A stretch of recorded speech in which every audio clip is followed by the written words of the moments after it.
शहरियार अफरीदी साहब। Thank you deputy speaker साहब।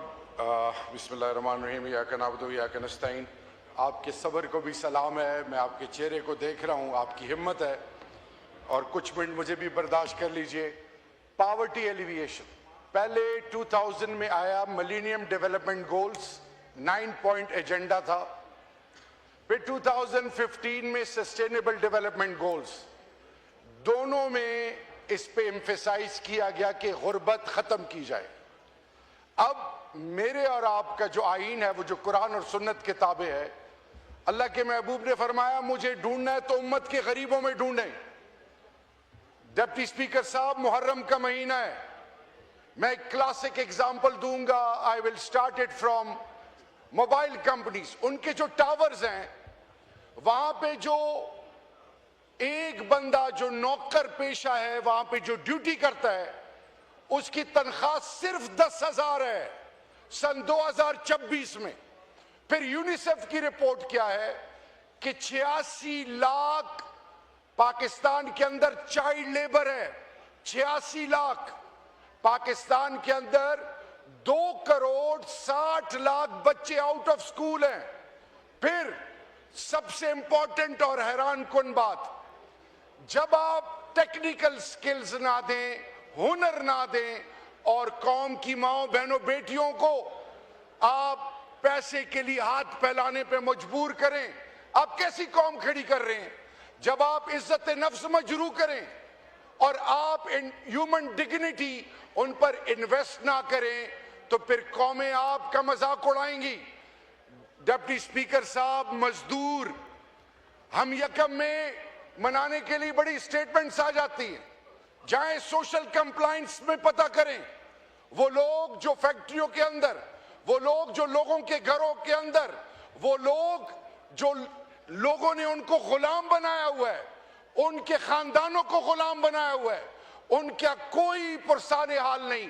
एक तैयबा के साथ, एक कौम की बेटी के साथ, एक जज के घर में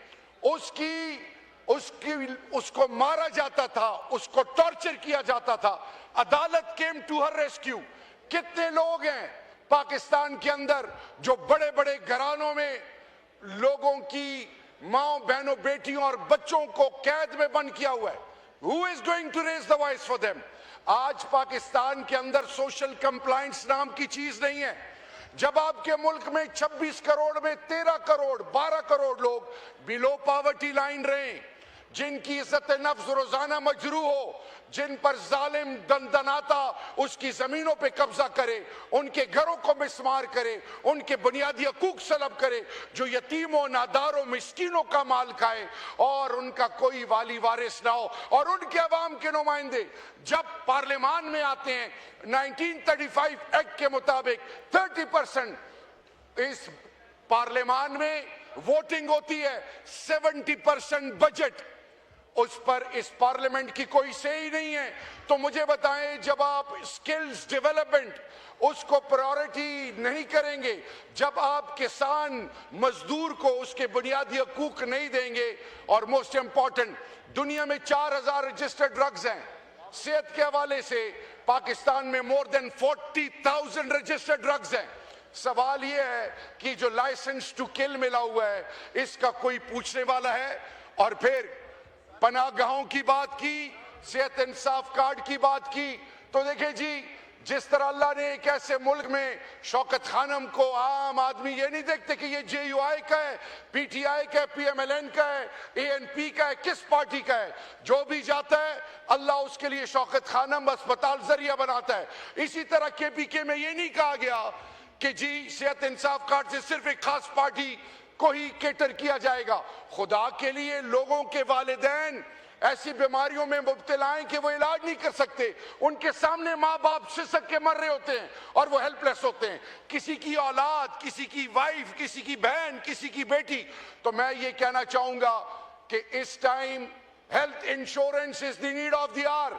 कौम को ये बताएं कि पूरे पाकिस्तान के फेडरेटिंग यूनिट से कौम के उसी तरह बासी हैं जिस तरह इस पार्लियामान में बैठने वाले हैं।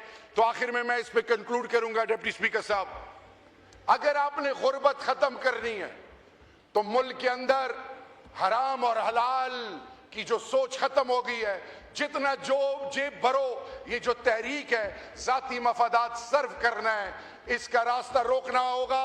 अदरवाइज हम सूद के ज़िम्मे में कर्जे ले रहे हैं, अपने आप को डुबो रहे हैं। अल्लाह ना करे वो दिन आए कि हमें खुदा ना खासा फिर हाथ मलने पड़े।